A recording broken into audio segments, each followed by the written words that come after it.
मलाच कमेंट आली होती की ताई स्पॉन्ज केक कसा करायचा. आधी पण व्हिडिओ अपलोड केलेला आहे, पण म्हटलं पुन्हा एकदा आपण रेसिपी दाखवावी. योगायोगाने मला केकची ऑर्डर आली होती.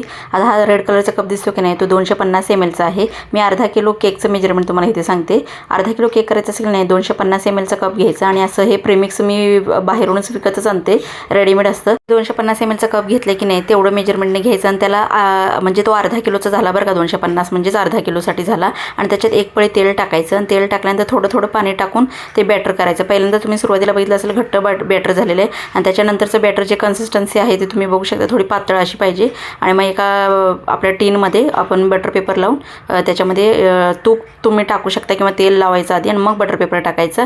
आणि त्याच्यावर हे बॅटर टाकून 30 ते 35 मिनिटासाठी आपण बेक करू शकतो, पातेल्यात किंवा ओव्हनमध्ये. आणि काडी जर टूथपिक जर क्लिअर निघाली तर आपला केक चांगला झाला आहे. 30 मिनिटाच्या नंतर तुम्ही थोडं बघू शकता, पण सारखं सारखं जर बघितलं तर केक व्यवस्थित बेक होत नाही. आणि बघा अशा प्रकारे स्पॉन्जी केक तयार होतो. नुसतासुद्धा खाऊ शकता आणि तुम्ही केकसुद्धा बनवून खाऊ शकता. कसा वाटला व्हिडिओ आवडल्यास लाईक शेअर सबस्क्राईब नक्की करा बरं का.